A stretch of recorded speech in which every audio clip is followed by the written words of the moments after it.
HTML CSS এর basic to pro টিউটোরিয়ালের প্রথম পর্বে আপনাদের সবাইকে স্বাগত জানাচ্ছি।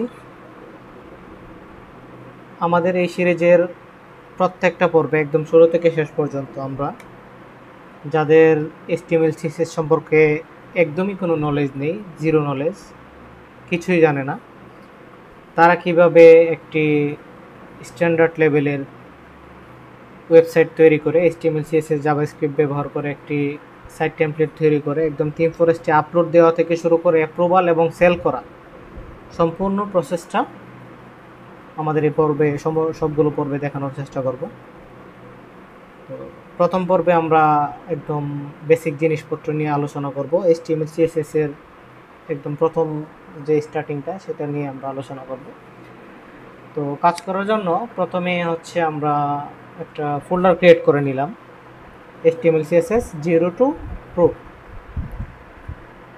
তো এখানে প্রথমে আমরা একটা ক্লাস 1 নামে ফোল্ডার ক্রিয়েট করি। প্রত্যেকটা ক্লাস আমরা ক্লাস 1, 2, 3 এভাবে ফোল্ডার ক্রিয়েট করে করে কাজ করব।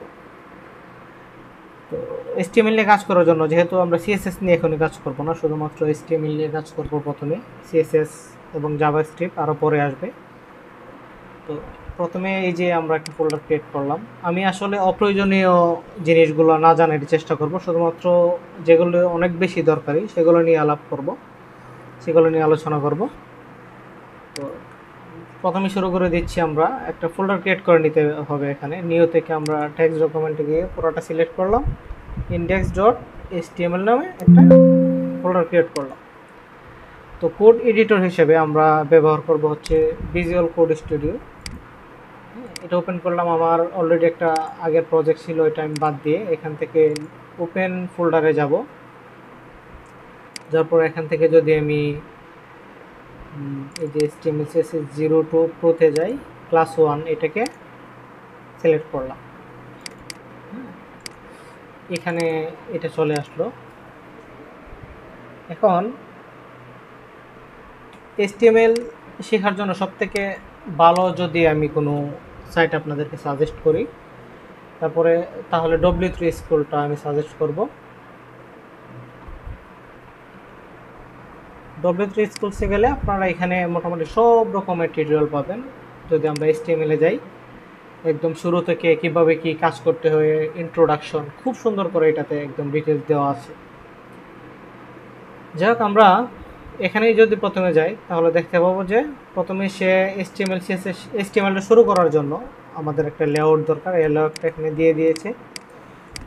তো এর মধ্যে দেখলাম যে আমরা একটা ডকটপ HTML এখানে আছে, তারপরে হচ্ছে এটা মূলত HTML5 এর একটা স্ট্রাকচার আর কি। তারপর HTML এখানে শুরু করলো, এখানে শেষ করলো, আর এখানে বডি শুরু করলো, বডি শেষ করলো, আর এখানে আবার হেড শুরু করলো, হেড শেষ করলো। এই কথাগুলোর সাথে হয়তো আপনারা পরিচিত না, আস্তে আস্তে পরিচিত হবেন, জাস্ট এমনি একটা দেখাচ্ছি এটা। তো এই জিনিসটা আমরা দেখতে পাচ্ছি যে প্রথমে যখন আমরা একটা HTML এ কোড লিখবো, এই জিনিসটা আমাদের লাগবেই। তো এগুলো একটা একটা করে আমরা লিখতে হবে না। ভিজুয়াল স্টুডিও যেটা, এখানে আমাদেরকে একটা ফ্যাসিলিটি দিচ্ছে যে আমরা সমস্ত কোড আমাদের লিখতে হয় না। এখানে আপনি জাস্ট ওকে একটু ইনস্ট্রাকশন দিলেই, মানে একটু লিখলেই আমাকে বাকিটা নিজে নিজে লিখে দেবে বা সাজেস্ট করবে। তো প্রথমে এখানে আমার HTML এর যে স্ট্রাকচারটা, এটা যদি আমি আনতে চাই তাহলে এই যে এক্সক্লেমেশন মার্ক যে সিম্বলটা আছে এটা আমি এখানে দিব, তারপরে ট্যাবে ক্লিক করব। এই যে দেখেন আমাকে একদম ফুল যে HTML লেআউটটা, আমি একটা কোড মানে একটা লেখা স্টার্ট করার জন্য যে বেসিক স্ট্রাকচারটা দরকার, যে এখানে যা দেখেছি আমরা তাই কিন্তু দিয়েছি। এই যে ডকটপ HTML, এগুলো সম্পর্কে মানে খুব বেশি আমরা এটা কি জন্য দেওয়া হয়েছে, এটার পূর্ণ রূপ কি, এগুলা মানে আমরা জানবো না। আমরা শুধুমাত্র মানে আমাদের কাজের জন্য যা যা দরকার তাই জানবো এখানে। তো এই জিনিসটা কি মেটা চার্টসেট UTF-8, এটা মূলত আমি যদি বলি, আমরা বিভিন্ন ল্যাঙ্গুয়েজে আমরা এখানে বিভিন্ন জিনিস লিখতে পারি। তারপরে বিভিন্ন স্পেশাল ক্যারেক্টার থাকে, যেমন @ এই যে এরকম, মানে বিভিন্ন ধরনের। হ্যাঁ, এগুলোকে আসলে ব্রাউজারে সঠিকভাবে শো করানোর জন্য হচ্ছে আমার, তারপর বিভিন্ন ল্যাঙ্গুয়েজ, চাইনিজ, ইংলিশ, আরবিক, সবগুলো যেন প্রপারলি আমাদের ব্রাউজারে শো হয়, এই জন্য হচ্ছে আপনার ওই মেটা চার্টসেট ইউটিএফ এই জিনিসটা লাগে। এই যে ভিউপুট যেটা মেটা নেম ভিউপুট কন্টেন্ট, এই যে এই জিনিসটা এটা লাগে হচ্ছে আমাদের রেসপন্সিভের জন্য। রেসপন্সিভ জিনিসটা কি, আমরা একটা ওয়েবসাইটকে শুধুমাত্র এই যে ভিউতে আমরা দেখতে পাচ্ছি, এটা কিন্তু শুধুমাত্র ডেস্কটপ ভিউ। এটাকে যদি আমি এখান থেকে ইন্সপেক্ট করে এই যে এখানে ক্লিক করি, আমাদের এখানে কিন্তু এটা এই যে রেসপন্সিভ, মানে বিভিন্ন ডিভাইস, মোবাইল, ট্যাবলেট, মোবাইলের বিভিন্ন ভার্সন, ট্যাবলেটের বিভিন্ন ভার্সন, সব জায়গায় কিন্তু আমাকে প্রপারলি জিনিসটা দেখা যাইতে হবে। এখানে যদি আসি, আমাদের সাইটটা কিন্তু ভেঙে যাচ্ছে না, সঠিক মতো দেখাচ্ছে। দেখা যাবে যে এই জিনিসগুলো আমি যদি ডেস্কটপ ভিউতে দেখি, এটা যেরকম মানে এই যে এটা দুই পাশে, এটা মাঝখানে, মোবাইলে কিন্তু এরকম থাকবে না, জিনিসটা এক লাইনে নিয়ে আসতেছে। এই রেসপন্সিভের জন্য হচ্ছে এটা আমি করার জন্য, রেসপন্সিভের কোডগুলো করার জন্য হচ্ছে আমাকে এই যে ভিউপোর্টটা দিতে হয়। টাইটেলটা হচ্ছে আমি যদি এই জায়গাটায় দেখি, যে উপরে আমাকে HTML টিউটোরিয়াল নামে একটা নাম দেখাচ্ছে, এখানে আবার ওয়ার্ডপ্রেস থিম এন্ড ওয়েবসাইট নামে একটা নাম দেখছে, এটা হচ্ছে টাইটেলটা। আমি যদি এখানে আমি লিখি যে HTML CSS +1, আমরা এটাকে রান করাবো। এখানে যে প্রথমে যখন আমি কিন্তু এই যে প্রথমে যখন এই জিনিসটা ক্রিয়েট করব, এটা হয়তো বা আমার এখানে গুগল ক্রোমে এটা সরাসরি এখন ওপেন হয়ে যাচ্ছে, এখানে ক্লিক করলে। আপনারটা গুগল ক্রোমে ওপেন নাও হতে পারে। তো আপনারটা যদি ওপেন না হয় গুগল ক্রোমে, কি করতে হবে, এখানে ওপেন হইতে যেতে হবে, যাওয়ার পরে এখান থেকে আপনি সিলেক্ট করে দিতে হবে। এগুলো যদি এখানে শো না করে, চুজ অ্যানাদার অ্যাপে যাবেন, এখানে অবশ্যই দেখাবে।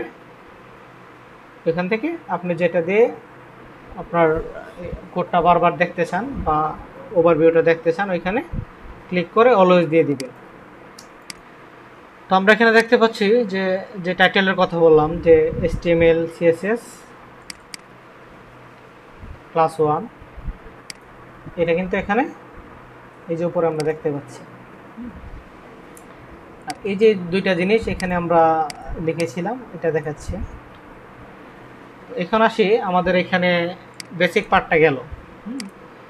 তো HTML CSS লিখতে গেলে আমাকে কোডটা লিখতেই হবে। এই যে প্রথমে .html, তারপরে হচ্ছে আপনার HTML এর যে ল্যাঙ্গুয়েজ, ইংলিশ সিলেক্ট করা আমাদের, তারপর হেড শুরু করব, শেষ করব। হেড শুরু শেষের ভিতরে আমরা মেটা প্রথমে চার্টসেট আপনার UTF-8, তারপরে হচ্ছে আপনার মেটা ভিউপুট যেটা, এটা টাইটেল, আর অনেক কিছু লাগে। আমরা যখন পরবর্তীতে আরও অ্যাডভান্স লেভেলে যাব তখন সেই জিনিসগুলো দেখব। তারপর আমাদের সম্পূর্ণ কোড যা যা লিখতে হবে এভরিথিং আমরা লিখব বডির ভিতরে। তো কোড করার সময় আমাদেরকে একটা স্ট্যান্ডার্ড মেনটেন করতে হবে, সেটা হচ্ছে আমরা কিন্তু এই যে এরকম এলো পাতারি মানে কোড করা যাবে না, এলো পাতারি কোড করা যাবে না। আমাকে একটা স্ট্যান্ডার্ড মেনটেন করতে হবে। স্ট্যান্ডার্ডটা কীরকম, আমি এখানে এমনি দেখাই যে একটা ডিভ নিলাম, ঠিক আছে। নেওয়ার পরে এর ভিতরে যখন আমরা কোনো কোড লিখব, ডিভটা কি এটা হয়তো বা আপনারা এখনও জানেন না, বোঝেন না, এটা নিয়ে ডিসকাস করবো পরে, বাট কোডের স্ট্যান্ডার্ডটা বোঝানোর জন্য জাস্ট এটা করছি। এখন কিন্তু মানে নতুন যারা কোড স্টার্ট করে তাই এভাবে লিখে এখানে এই যে আবার শুরু করলো,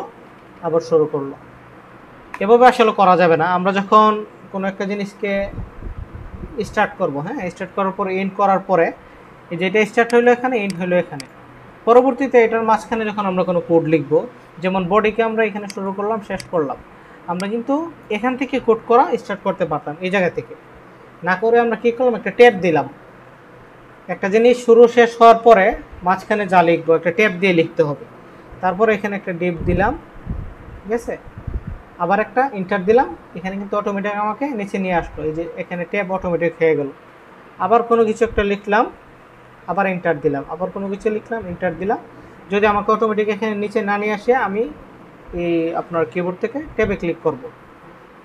এই স্ট্যান্ডার্ডটা মেনটেন করতে হবে। এই যে আমরা এখান থেকে শুরু হলো, এখানে শেষ হলো, এখানে শুরু হলো কোডটা, এখানে শেষ হলো, এখানে শুরু হলো, শেষ হলো, আর কোড স্টার্ট যাই করেন, আমাদের এখানে বিভিন্ন ধরনের যাই লিখি HTML কে শেষ করতে হয় হচ্ছে আপনার এই সিম্বলটা দিয়ে। এটা সবসময় মনে রাখার চেষ্টা করবেন।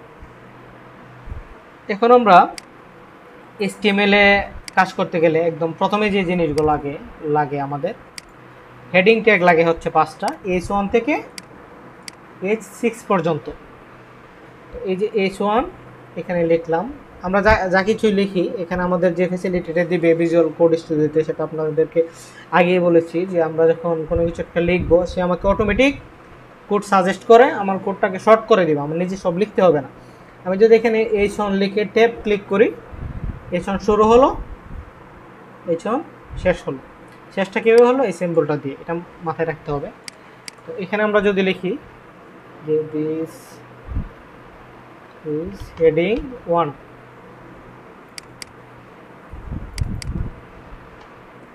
হেডিং 1 এরকম আমাদের হচ্ছে হেডিং ট্যাগ, মানে বাই ডিফল্ট এর বেশি আর নাই। H1 থেকে H6 পর্যন্ত 6টা হেডিং আছে, যেগুলো আমাকে বারবার আমাদের প্রত্যেকটা প্রজেক্টে ব্যবহার করতে হবে। তো প্রত্যেকটা আমি এখানে লিখে দেখাচ্ছি যে বাই ডিফল্ট আমাদেরকে কীরকম দেখায়। এটা H2 নিলাম, দিস ইজ হেডিং 2, তারপরে this is heading 3, H4, this is heading 4, this is heading 5।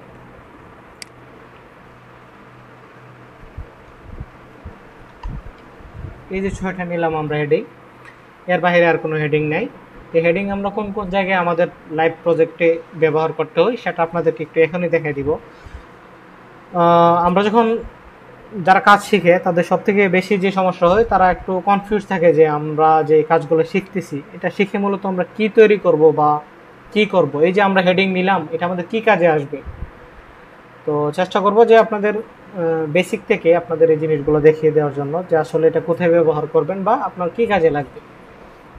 এটাকে আমরা সেভ করলাম। সবসময় সেভ করতে হবে Ctrl+H দিয়ে।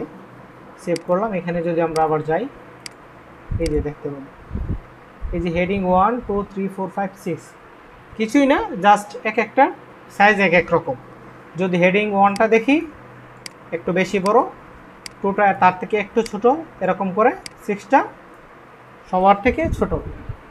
তো আমরা যদি একটা লাইভ প্রজেক্টে যাই, আমরা সবসময় প্রজেক্ট, যেহেতু আমরা থিম ফরেস্ট স্ট্যান্ডার্ড কাজ করব, তো থিম ফরেস্টকে আমরা ফলো করব। এটাতে হচ্ছে ওয়ার্ল্ডের সবথেকে বেশি প্রিমিয়াম লেভেলের থিম টেমপ্লেট থাকে এবং মানে সবথেকে স্ট্যান্ডার্ড কোড বলা যায় থিম ফরেস্টের মধ্যেই হচ্ছে আপনার থাকে আর কি। যখন ক্লায়েন্টের কাজ করি আমরা যে কোনোভাবে আসলে যে কোনো কাজ করা যায় আর কি, কিন্তু আপনি যখন থিম ফরেস্টে কাজ করবেন তখন একটা সর্বোচ্চ লেভেলের স্ট্যান্ডার্ড মেনটেন করতে হবে। কাজে আমরা শুধু থিম ফরেস্টটাকে ফলো করব, ক্লায়েন্ট বেসড কোনো কাজকে ফলো করব না।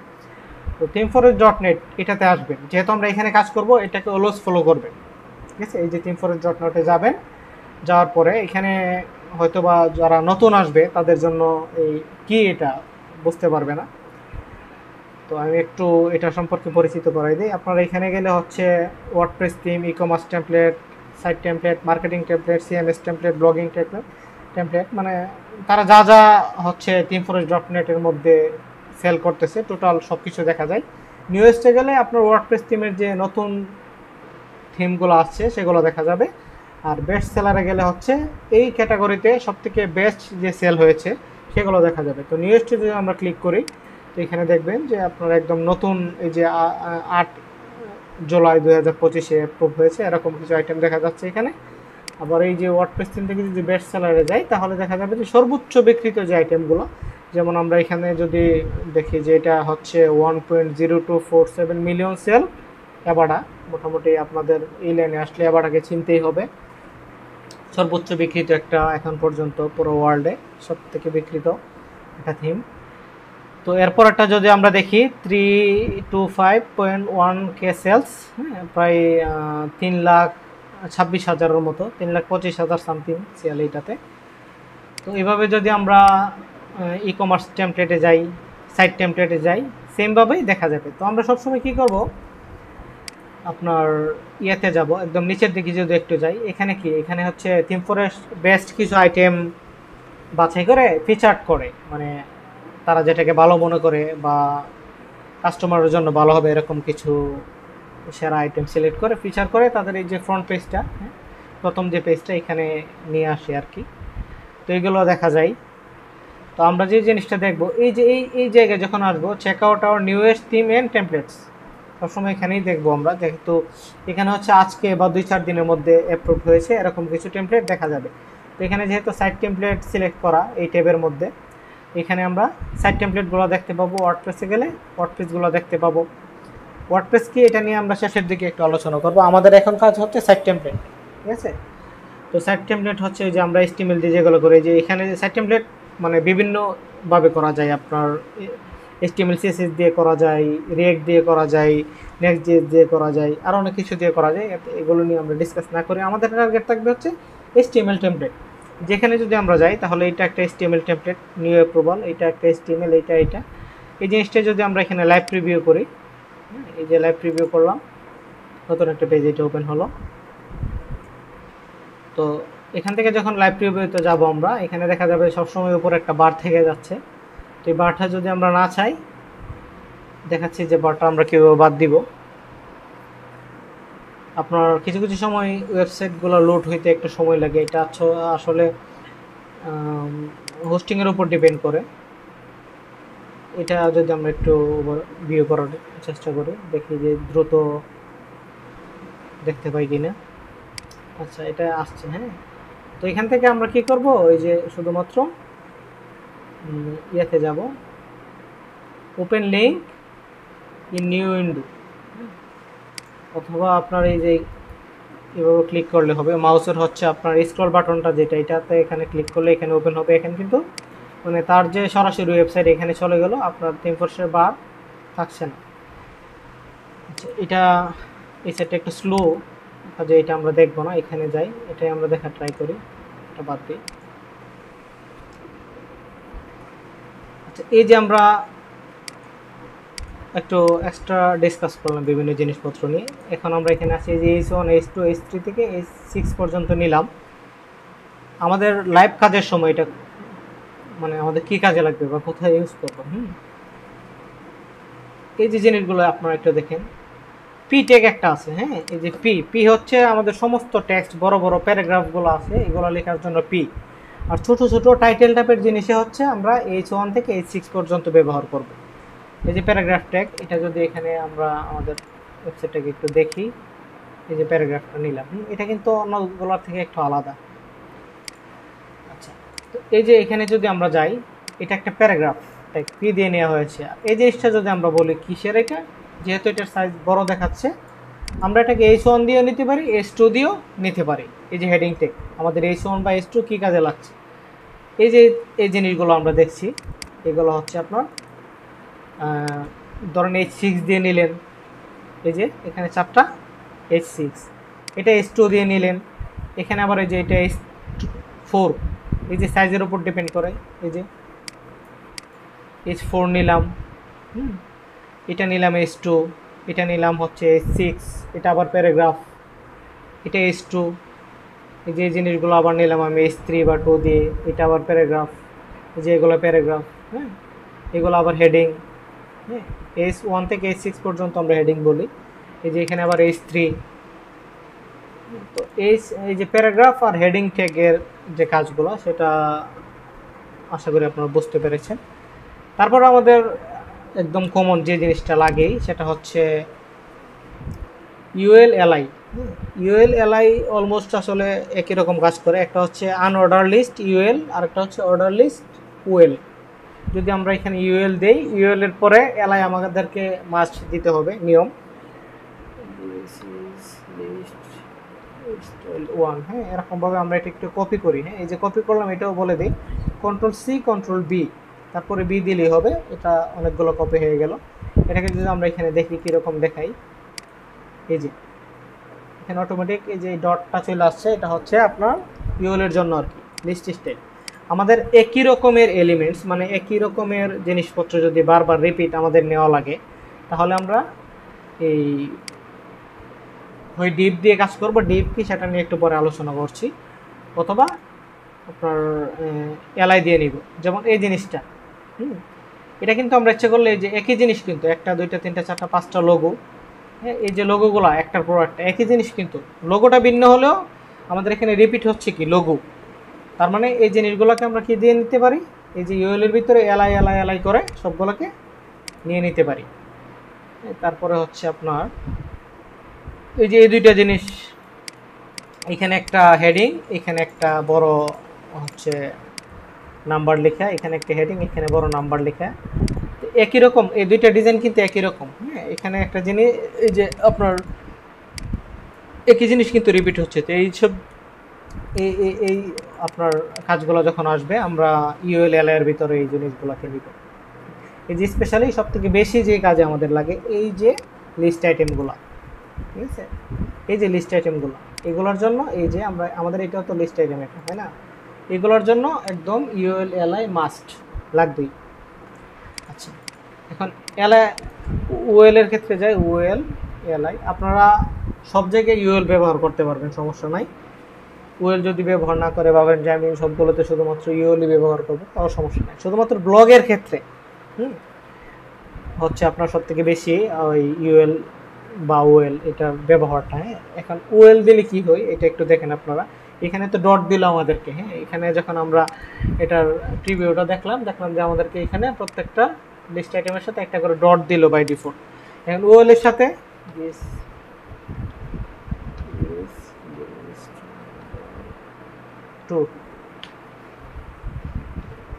এটাকে কপি করলাম কয়েকটা, এটা 1 2 3 4 এরকম দেখাবে। এই যে অর্ডার লিস্ট, এই যে সাজানো আছে 1 2 3 4 5, আনঅর্ডার লিস্ট এটা কিন্তু সাজানো নেই, মানে কোনটা কত নাম্বার এটা দেওয়া নেই আর কি। তো সব থেকে বেশি আমাদের একটা ওয়েবসাইট নিয়ে কাজ করার জন্য যে জিনিসটা লাগে একদম বেসিক, সেটা হচ্ছে এই যে হেডিং ট্যাগগুলা, প্যারাগ্রাফ, ইউএল, এলআই। আর একটা জিনিস আমাদের লাগে সেটা হচ্ছে যে এ ট্যাগের ভিতরে মানে লিঙ্ক আপ কর। হ্যাঁ এই যে এটাকে মানে যে কোনো জিনিস লেখার ক্ষেত্রে আমার এখানে এ লিখলাম, ট্যাব দিলাম, এই যে এখানে আমাকে একটা জায়গা দিল এসআরইএফ। এটা কি মূলত আমি একটু আপনাকে দেখাই। মনে করেন আমি এখানে লিখলাম facebook.com, এই যে অন্যান্য যে টেক্সট এর তুলনায় কিন্তু এটা একটা ভিন্ন রকম। অন্যগুলোর মধ্যে যখন আমি মাউস নিচ্ছি তখন এটা যে টেক্সট বোঝা যাচ্ছে, বাট এইখানে নিলে একটা হাতের মতো সিম্বল আসছে, এবং নিচে এই জায়গাটা আপনারা ফলো করবেন যে একটা লিঙ্ক দেখাচ্ছে। এখানে কোনোগুলোতে লিঙ্ক নেই, এখানে নিচে একটা লিঙ্ক দেখাচ্ছে, মানে হচ্ছে এটা হচ্ছে আমাদের ওয়েবসাইটে কোনো বাটন বা কোনো কিছু লিঙ্ক আপ করার জন্য এই ট্যাগটা আমাদের দরকার হয়। এখানে যদি যাই এই যে এটা একটা ট্যাগ, এই যে নিচে বাটন দেখাচ্ছে, এই যে এখানে একটা লিঙ্ক দেখাবে, এটা একটা ট্যাগ, এটা একটা এ বা বাটন, এই যে এটা একটা বাটন। তারপরে এই যে আরও দেখাই যে এইগুলোতে এই যে আমার একটা হাত দেখাচ্ছে একটা, এই যে এখানে, এই যে এখানে, এই যে নিচে লিঙ্ক দেখাই, এগুলোর জন্য এই যে এটাকে যদি আমি একটু ইন্সপেক্ট করি, এই যে এ, তারপরে এই যে এসআরইএফ এর ভিতরে এই যে মানে এখান থেকে কোন পেজে যাবে সেটা দিয়ে দিয়েছে। তো আমরা এখানে দেই যে এখানে কোথায় যাবে, facebook.com এখানে যাবে। তো আমরা যদি এখান থেকে আবার রিলেট করি, এখানে ক্লিক করি, এই যে facebook.com এ যাচ্ছে, কিন্তু আমার এখানে এটা তার সম্পূর্ণ যে লিঙ্কটা ফেসবুকের এটা দেওয়া লাগবে HTTPS সহ আর কি, না হলে এইভাবে মানে আমার সাইটটা সহ সে নিয়ে নিচ্ছে। এভাবে দিচ্ছি,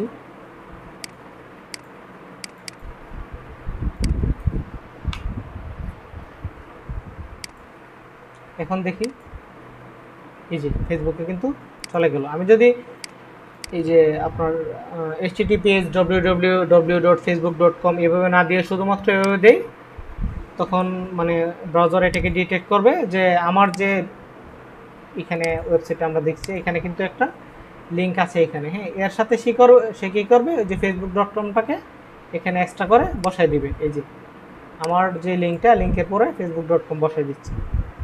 তো আমরা যখন এক্সটার্নাল কোনো লিঙ্ক ইউজ করব, অন্য কোনো ওয়েবসাইটের লিঙ্ক ইউজ করব, এই ক্ষেত্রে যে https আর www সহই ইউজ করব।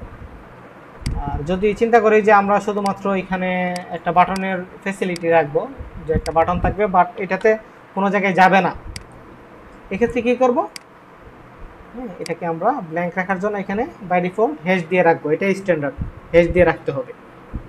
মানে এখান থেকে আমরা কোনো জায়গায় নিব না, বাট আমাদের যে ক্লায়েন্ট থাকবে, আমরা যে কাজগুলো করব, নিশ্চয়ই কোনো না কোনো ক্লায়েন্টের জন্য কাজ করব।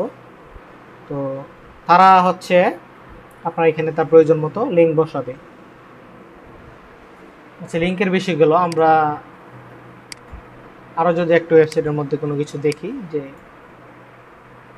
অনেকে কী করে হচ্ছে আপনার বেসিক থেকে এমনভাবে শুরু করে যে আমার বেসিকেই 20-25টা ক্লাস এখানে হয়তো বা, হ্যাঁ, মানে একদম সব কিছু জানলে খুবই ভালো, বাট আমি আসলে এত সময় নষ্ট করব না যে এটা কি এটা কি এটা কি। একদম আমাদের কাজ করতে গেলে যে জিনিসগুলো লাগবে সেগুলো নিয়ে আমি একটু বেশি আলোচনা ট্রাই করবো। এই জন্য প্রথমে আপনাদেরকে দেখিয়ে দিচ্ছি যে আমরা কি করব, কি জন্য এটা শিখছি, কোনটা কী কাজে লাগে। এই যে এই জিনিসগুলো যদি দেখি, একটা ইমেজ ট্যাগ আরেকটা আছে, এটা আমাদের লাগবে।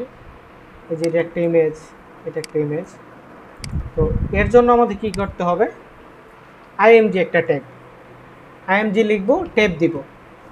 তো এই যে সোর্স এসআরসি, হ্যাঁ, এই সোর্সটা হচ্ছে তাকে, মানে আমরা যে ইমেজটা শো করাবো, এই যে একটা ইমেজ শো করলো এখানে, কোন জায়গা থেকে ইমেজটা নিয়ে আসবো, এটার লিঙ্কটা এখানে দিয়ে দিব। আর এএলটি যেটা, এটা হচ্ছে মানে যখন আমার ইমেজটা পাবে না তখন এখানে সে একটা টেক্সট দেখাবে। যেমন বাই ডিফল্ট আমরা সবসময় ব্যবহার করি ইমেজ নট ফাউন্ড। কোনো কারণে যদি আমার ইমেজটা মিসিং হয় বা ইমেজটা না দেখা যায়, তখন এই টেক্সটটা দেখাবে। আমরা যদি এখন এটাকে একটু দেখি, এই যে দেখাচ্ছে একটা ইমেজ ভাঙা, বাই ডিফল্ট এই জিনিসটা ব্রাউজার আমাদেরকে প্রোভাইড করে। এখানে লেখা যাচ্ছে, মানে লেখা দেখা যাচ্ছে যে ইমেজ নট ফাউন্ড। এখন আমরা ইমেজ একটা দিব, তো এখানে তো আমাদের আপাতত কোনো ইমেজ নাই, আমরা একটা ইমেজ ডাউনলোড করি। প্রথমে বলেছি আমরা অপ্রয়োজনীয় জিনিস দেখব না, একদম মোস্ট প্রয়োজনীয় জিনিস দেখব। ইমেজের জন্য আমরা সবসময় ব্যবহার করব freepik.com। প্রিমিয়াম ফ্রি দুইটাই ভার্সন আছে এখানে। ফ্রিতে আমাদেরকে প্রতিদিন হচ্ছে 10টার মতো ইমেজ ডাউনলোড করতে দিবে, আর প্রিমিয়াম হচ্ছে আনলিমিটেড, সব কিছুই আমরা করতে পারবো। তো এখানে আমরা সার্চ করব আমাদের কি প্রয়োজন। এখানে যদি আমরা বিজনেস লিখি, বিজনেসের অনেক ইমেজ দেখা যাবে। ফ্রিপিকটা আমাদের অনেক বেশি লাগবে, এটা সম্পর্কে একটু পরিচয় করে দিচ্ছি আপনাদেরকে। তো এখানে আসার পরে কী টাইপের ইমেজ চান আপনারা, যে বিজনেস লিখলেন ভালো কথা, এখানে লাইসেন্সটা যেহেতু আমরা ফ্রি ব্যবহার করব, ফ্রি সিলেক্ট করে নিব। এতে সুবিধা হবে কি, এখানে প্রিমিয়াম ইমেজগুলো যেগুলো চলে আসতো এগুলো তো আমাদের কাজে লাগবে না, এগুলো আমাদের দেখার প্রয়োজন নেই। আমি এই যে এখানে যদি শুধু লাইসেন্স সিলেক্ট করা থাকে, দেখবেন যে এখানে এই যে এইগুলো, এই যে আপনার মুকুটের যে সিম্বলটা, এটা বোঝা যাচ্ছে যে এটা প্রিমিয়াম, এটা আমরা ডাউনলোড করতে পারবো না, রাইটস নেই। যেগুলোতে এই যে সিম্বলটা নেই, এই আইকনটা নেই, সেটা হচ্ছে ফ্রি। এই জন্য আমরা ফ্রি সিলেক্ট করে নিব, দেখবেন যে এই আইকনটা আর নেই। তারপরে এআই জেনারেটেড যদি চান, সেটা অনলি এআই জেনারেটেড, মানে এআই দিয়ে বানানো ইমেজ, সেটাও নিতে পারবেন। আর কোনো এআইয়ের ইমেজ আসবে না, সেটাও আপনি এখানে সিলেক্ট করে দিতে পারবেন। তো আমরা এটা সিলেক্ট করব না, এআই আসুক যাই আসুক সমস্যা নাই। এখান থেকে কী টাইপের কালার আসবে, আরও অনেক কিছু করা যায়, বাট বেশিরভাগ আমাদের শুধুমাত্র এই দুইটা জিনিসই লাগে আর কি। তো এখান থেকে আমি একটা ইমেজ নিয়ে নিব এখন। তো ইমেজ নেওয়ার জন্য কী করতে হবে, এখানে ক্লিক করা লাগবে। ক্লিক করার পরে এখানে ডাউনলোডে যদি এই জায়গায় ক্লিক করি, ইমেজটা সরাসরি ডাউনলোড হয়ে যাবে। আর এই এরোতে যদি আমরা ক্লিক করি, এখানে আমার কি ইমেজ দরকার, ঠিক আছে, মানে অরিজিনালি ইমেজটা হচ্ছে আপনার 4000x2191 পিক্সেল। এখন আমার প্রয়োজন কতটুকু, আমি কি এত বড়টা ডাউনলোড করার প্রয়োজন আছে? যদি না থাকে আমরা ছোট ডাউনলোড করব। তো এখন আমরা একটা ছোট ইমেজ ডাউনলোড করি, আপনার স্মল সাইজ, এটা হচ্ছে 1000x548 পিক্সেল। এই যে এখানে ক্লিক করলাম, এই যে ডাউনলোড হয়ে গেল। এই জিনিসটাকে এখানে নিয়ে আসলাম, ঠিক আছে। এই যে এখান থেকে টান দিয়ে নিয়ে আসলেই হবে। আবার আপনারা নতুন যারা কাজ শিখছেন, সবাই তো নতুন, হ্যাঁ, কী করবেন, এখানে গিয়ে আপনারা এই ফোল্ডারে ক্রিয়েট করবেন। ফোল্ডারে ক্লিক করার পরে এখান থেকে কন্ট্রোল এক্স দিলে এটা একদম মানে পার্মানেন্ট চলে আসবে মুভ হয়ে, আর কন্ট্রোল সি দিলে এটা এখানেও দেখা যাবে, ওইখানেও আপনি নিতে পারবেন। তো কন্ট্রোল এক্স দিয়ে নিব, যেহেতু আমাদের জায়গা নষ্ট হবে এটা যদি এখানেও থাকে যাই ডাউনলোড ফোল্ডারে। তো এখানে যদি আমরা যাই আমাদের ইয়াতে ফোল্ডারে, যেখানে গেলাম, আচ্ছা এটা তো অলরেডি আমরা নিয়ে আসছি। হ্যাঁ, এটা যদি না থাকে ওই যে বললাম এখানে এসে কন্ট্রোল এক্স দিয়ে এখানে কন্ট্রোল বি দিব, চলে আসছে। এখন ইমেজগুলোকে আমরা এখানে না রেখে, আচ্ছা ইমেজের একটা নাম দিই, কীভাবে ইমেজটা আমরা রাখবো সেটা পরে দেখাবো। বাট যদি শুধু সরাসরি এখানে থাকে ইন্ডেক্স ফোল্ডারের সাথেই যদি আমরা ইমেজটা রাখি, এটাকে আমরা কিভাবে কল করব এখানে? তো কোন ফোল্ডারের ভিতর নাই, আমরা শুধু এখানে যদি বিজনেস লিখি আমাদেরকে কিন্তু সাজেস্ট করছে, আমরা যদি এখানে ট্যাব ক্লিক করি চলে আসবে। তো এখন যদি এখানে যাই ইমেজ নট ফাউন্ড টেক্সটটা দেখাবে না, একটা ইমেজ দেখাবে এখানে, এই যে ঠিক আছে। তো ইমেজ আমরা এভাবে ব্যবহার করব না, কীভাবে ব্যবহার করব? ইমেজের জন্য আমরা আলাদা একটা ফোল্ডার ক্রিয়েট করে নিব আইএমজি নামে। যত স্ট্যান্ডার্ড ফরম্যাট শুরু থেকে আপনাদের দেখানো ট্রাই করছি, এলোমেলোভাবে শেখাবো না। এই যে ইমেজ ফোল্ডার নিয়ে নিলাম, এখন এখানে ক্লিক করলে কিন্তু আমাকে আবার ইমেজটা দেখাবে না। কী জন্য দেখাবে না? তখন আমরা সরাসরি এখানে আমার index.html এর সাথেই ছিল business.jpg, কিন্তু এখন কিন্তু এর আগে একটা ফোল্ডার আছে, কি ফোল্ডার? আইএমজি। তারপরে নেক্সটে যখন যাব আমরা এখানে ক্লিক করে এই যে business.jpg ইমেজ ফোল্ডারের পরে business.jpg। এখন যদি এটাকে আমরা আবার দেখি, এখানে কিন্তু দেখা যাবে এটা, ঠিক আছে। আচ্ছা, এই যে মোস্ট ইম্পর্ট্যান্ট জিনিসগুলা গেল। তারপরে এই যে ফর্ম, আরেকটা একদম কমন ব্যাপার, এই যে ফর্ম কি জিনিস এটা একটু দেখাচ্ছি। আমরা যদি যে কোনো একটা ওয়েবসাইটে যাই, এই যে কন্ট্যাক্ট পেজে গেলাম, এখানে নেম, ইমেল, ফোন, তারপরে এখানে হচ্ছে আপনার কোনো কিছু একটা লেখার জায়গা, তারপরে একটা বাটন গেট ইন টাচ। তো এখানে কি হবে, এটার কাজ কি? মানে আমাদের যখন ইমেলে মেল যাই, আমরা যখন মেল সেন্ড করি কারো কাছে, তো এই একটা ফ্যাসিলিটি হচ্ছে আমরা আমাদের ওয়েবসাইটের মধ্যে ফর্মের মাধ্যমে দিতে পারি, যেখান থেকে আমরা কাস্টমারের ইমেল পাবো, রিসিভ করতে পারবো এখান থেকে, যে সে তার প্রয়োজন মতো এখানে তার নাম, ইমেল, ফোন নাম্বার দিবে, তারপরে সে কি চায় আমাদের কাছে এইসব ডিটেলস বলবে, তারপর সেন্ড করবে। এই যে সেন্ড করবে, তখন আমরা কিন্তু আমাদের যে মেলের মধ্যে এটা ইমেল পেয়ে যাব। তো এটাই হচ্ছে ফর্মের কাজ। এই ফর্মটা আমরা আমাদের মোটামুটি সব প্রজেক্টেই লাগবে, এটাও আপনাদের দেখাই দিচ্ছি। তো ফর্মের জন্য প্রথমে শুরু করতে হয় FORM, ঠিক আছে।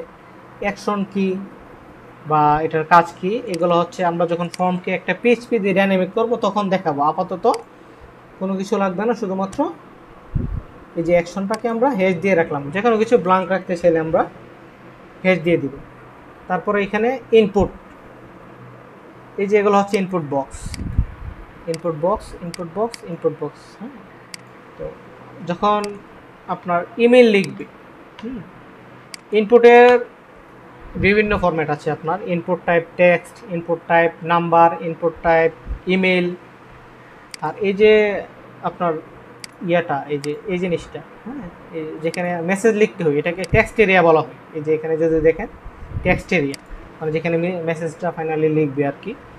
এই যে এখান থেকে দেখেন সবগুলো কিন্তু ছোট ছোট আপনার অল্প একটু জায়গা, আর এখানে কিন্তু অটোমেটিকই আপনার বড় একটা জায়গা দেখাবে আপনাকে লেখার জন্য আর কি। এটা যদিও আমার CSS করে এখানে এগুলো এরকম করা আছে, বা আমি আপনাদেরকে দেখাবো যে বাই ডিফল্ট আমাদেরকে কীরকম দেখে। ইনপুট লিখে যখন আপনার আমি ট্যাবে ক্লিক করব, ইনপুট, এই যে টাইপ টেক্সট কিন্তু বাই ডিফল্ট চলে আসছে। তো এটাকে যদি আমি একটু দেখি যে কি দেখাই, এটা আসার পর কি আসে এখানে, এই দেখেন একটা বক্স চলে আসছে, এই যে ক্লিক করা যাচ্ছে। তো এর ভিতরে এখানে প্লেস হোল্ডার যদি দেই, ইন্টারভিউ নেম, এটা দিলে কি হবে দেখেন তো। এই যে এর ভিতরে এই যে এখানে লেখা আছে না যে নেম, ইমেল, ফোন, এই যে এখানে যদি আমরা দেখি ইন্টারভিউ ইমেল কিন্তু ভিতরে চলে আসছে, মানে কাস্টমার বুঝতে পারলো যে তার এখানে কী কাজে লাগবে, এই বক্সটার কাজ কী। এটা হচ্ছে ওই প্লেস হোল্ডার দিলে ভিতরে একটা টেক্সট মানে বা সমান থাকবে, এটার উপর আমরা লিখতে গেলে ওই টেক্সটটা চলে যাবে। আচ্ছা, আবার যদি আমরা ইনপুট নিই, টাইপ টেক্সটের জায়গায় আমরা যদি টাইপ এখানে লিখি ইমেল, এখানে প্লেস হোল্ডার দিলাম ইন্টারভিউর ইমেল,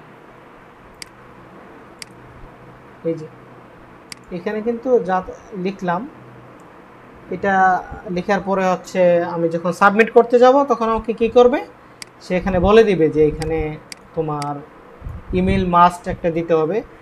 মানে ইমেল কীরকম, এই যে @ দিয়ে যে কোনো কিছু একটা দেওয়া লাগবে। ইমেল কিন্তু বিভিন্ন রকমের হয়, আমরা এই যে @gmail.com, yahoo.com এবং আমাদের নিজস্ব পার্সোনাল যে ওয়েবসাইট, এই যে আমি যদি এখানে দেখি একটা ওয়েবসাইট belithings.net, হ্যাঁ, এটারও কিন্তু হচ্ছে আপনার এরকমই কিন্তু হইতে পারে। যেমন আমি দিলাম হচ্ছে support@belithings.net, ঠিক আছে, এরকমও দেওয়া যায়। তো এই যে এখানে ইমেল লিখলাম আমি, এখানে কিন্তু যা লিখতেছি তাই নিচ্ছে, কোনো কিছু সমস্যা নেই, টেক্সটের মতোই দেখাচ্ছে। যে ইনপুট টাইপ টেক্সট আর ইনপুট টাইপ ইমেলের মধ্যে পার্থক্য কী, আসলে পার্থক্যটা যখন আমরা এখানে বাটনে সাবমিট দিব তখন বুঝতে পারবো, ঠিক আছে। এই যে এখানে একটা বাটন নেই, বাটন নিতে হবে, হ্যাঁ। ফর্মের ক্ষেত্রে আপনার এই যে বাটন নিলাম, নেওয়ার পরে বাটন টাইপ দিতে হবে সাবমিট, যেন ক্লিক করলে হচ্ছে এইগুলো কানেক্ট হয়ে একটা আরেকটার সাথে। বাটন টাইপ সাবমিট দিলাম, এখানে লিখলাম সেন্ড মেসেজ, এই যে বাটন চলে আসলো এটা। এখানে আমি যাতা লিখলাম, এখানে যাতা লিখলাম, এখানে যদি এখন ক্লিক করি, এই যে নিচে আমাকে আমি দেখাই, নিচে আমাকে একটা ওয়ার্নিং দিচ্ছে, বাট দেখতে পাচ্ছি না কারণ নিচে একদম লেগে আছে ওয়ার্নিংটা, তাই নিচে একটা প্যারাগ্রাফ এমনি দিয়ে দিলাম। এখানে যদি আবার আমি যাতা লিখি, এখানেও লিখলাম, এই যে সে কিন্তু বলে দিচ্ছে যে থাকাই লাগবে, এই জিনিসটা মিসিং, এটা ছাড়া কোনো ইমেল হয় না। তার মানে এটা কি বোঝা যাচ্ছে, এটা একটা ইমেলের বক্স। আরেকটা জিনিস দেখাই আপনাকে, এখানে ইনপুট টাইপ হচ্ছে ইনপুট টাইপ নাম্বার, এখানে প্লেস হোল্ডার দিই,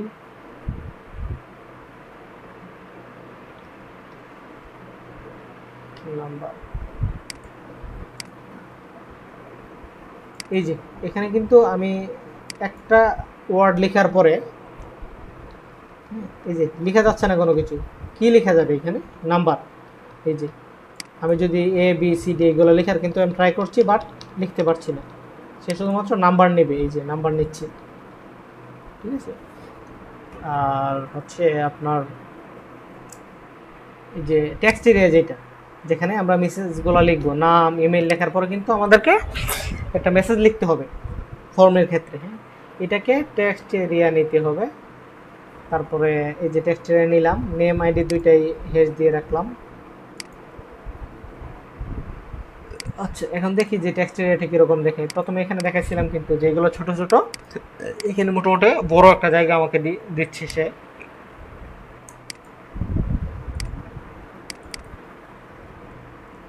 এই যে মানে এগুলোর তুলনায় কিন্তু এই জিনিসটা বড়, যেহেতু আমরা এখন CSS নিয়ে কোনো কিছুই করছি না, একদম HTML করতেছি, কাজে এটা এক লাইনে চলে আসতেছে, দেখতে কোনো কিছু সুন্দর দেখাচ্ছে না। এই যে একটা সাইটকে সাজানো সুন্দরভাবে, এই যে সব কিছু করা, দেখতে ভালো লাগছে। আমি এখানে HTML করেছি, হ্যাঁ, সেও কিন্তু HTML করেছে, বাট তারটা দেখতে এত প্রফেশনাল বা সুন্দর দেখাচ্ছে কেন, আমারটা এত এলোমেলো কেন দেখাচ্ছে? কারণ হচ্ছে HTML শুধুমাত্র আমাকে স্ট্রাকচারটা দেবে, আর CSS এর কাজ কি, আমাকে সাজাবে সে আমার ওয়েবসাইটটা তার রিকোয়ারমেন্ট অনুসারে, লেফট করবে, রাইট করবে, কালার করবে, ফন্টের বিভিন্ন সাইজ দিবে, একটাকে উপরে করবে, নিচে করবে, ডানে করবে, বামে করবে, মোটা করবে, প্যাডিং দিবে, মার্জিন দিবে। তো আমি শুধুমাত্র আজকে HTML যেটা সেটাই দেখাচ্ছি, যে মোস্ট ইম্পর্টেন্ট জিনিসগুলো আমাদের বারবার যেগুলো লাগে। তো এই জিনিসটা এখানে দেখলাম যে এই যদি আমরা এই পেজটা দেখি, এখানে আমরা প্যারাগ্রাফ দেখলাম, তারপরে হেডিং দেখলাম, এটা একটা ফর্ম বলা যায়, ফর্ম দেখলাম, এগুলো হেডিংয়ের মধ্যে পড়ে। ইমেজ দেখলাম, বাটন দেখলাম, এগুলো প্যারাগ্রাফ। আর এই যে এগুলো মুভ হচ্ছে, এগুলো অনেক পরের কাজ, এগুলো হচ্ছে জাভাস্ক্রিপ্টের কাজ আর কি। জাভাস্ক্রিপ্ট প্লাগইন আমরা বাই ডিফল্ট কিছু প্লাগইন থাকে, সুইপার স্লাইডার দিয়ে করা, এগুলো সুইপার দিয়ে করা যায়, অল কারুসেল দিয়ে করা যায়, এগুলো ডিসকাশন না করি এখন। তারপরে এই যে এগুলো আইকন, ইমেজ দেখাইলাম অলরেডি, এগুলো ইমেজ, এগুলো হোভার ইফেক্ট সিএসএস দিয়ে করা লাগে, এগুলো না দেখে এই যে ফর্ম দেখাইলাম। মোটামুটি HTML এ যা যা দরকার সবই এখানে দেখানো হইলো। এই যে লিস্ট দেখাইলাম, ঠিক আছে। মানে হচ্ছে আমরা যদি এই পুরো সাইটটা এখন বানাইতে চাই, যেটুকু জানলাম শুধু এতটুকু দিয়েই এই স্ট্রাকচারটা দাঁড় করানো সম্ভব। এই অল্প জিনিসগুলো দিয়েই এটা দাঁড় করানো সম্ভব। এই যে জিনিসগুলো দেখালাম আপনাদেরকে, heading tag, paragraph, button, ULLI, তারপর OLLI, ফর্ম, ইমেজ, আপনার প্রত্যেকটা প্রজেক্টে এগুলো লাগবে। এগুলো ছাড়া মানে কোনো কিছুই পসিবল না বলা যায়। যাই হোক, প্রথম ক্লাস একটু বড় হয়ে গেছে, আর বড় করতে চাচ্ছি না। নেক্সট ক্লাসে আমরা অন্য কিছু দেখব, বাট আজকে একদম মোস্ট ইম্পর্টেন্ট যে বিষয়গুলো, এগুলো নিয়ে আমরা আলোচনা করলাম। কি কাজ করব, কীভাবে করব, কোনটা কি কাজে লাগবে, সেগুলো নিয়ে আলোচনা করলাম। আশা করি বেসিক যে যে জিনিসগুলো আপনাদের জানা দরকার এগুলো জানা হয়েছে। আমার আসলে অলরেডি 100+ আইটেম এই যে থিম ফরেস্টে অ্যাপ্রুভড আছে আর কি। আমি একজন থিম ফরেস্টের অথর। তো বেসিকটা আসলে একদম যারা শুরু থেকে দেখাই, অনেকে দেখি যে বেসিক 20টা 30টা ক্লাস নেই বা তার বেশিও নেই। আপনারা ইচ্ছে করলে তাদের ক্লাস দেখে আসতে পারেন, যদিও আমি যেগুলো দেখাবো এগুলোর প্রয়োজন পড়বে না। তারপরেও বেসিক যত বেশি জানবেন তত ভালো। আমি আসলে মানে বেসিক এত ডিসকাশন করতে পারিও না, জানিও না, আবার আমার এগুলো দরকারও হয় না। তো যদি আপনাদের প্রয়োজন হয়, ইউটিউবে অনেক বাংলা টিউটোরিয়াল পাওয়া যায়, যেখানে আরও ডিটেলস বেসিক দেখা যায়, HTML এর মিনিং কি, এটা কখন আবিষ্কার হয়েছে, তারপরে আরও বিভিন্ন জিনিস। ইচ্ছা করলে আপনারা এগুলো দেখে আসতে পারেন, বাট মানে আমার জন্য আমি বলবো যে যারা আমার ক্লাস করবে একদম শুরু থেকে শেষ পর্যন্ত এগুলো প্রয়োজন হবে না, তবে জানলে ভালো। সাজেস্ট রইল, যদি ইচ্ছে করেন আপনারা দেখে আসতে পারেন। ধন্যবাদ।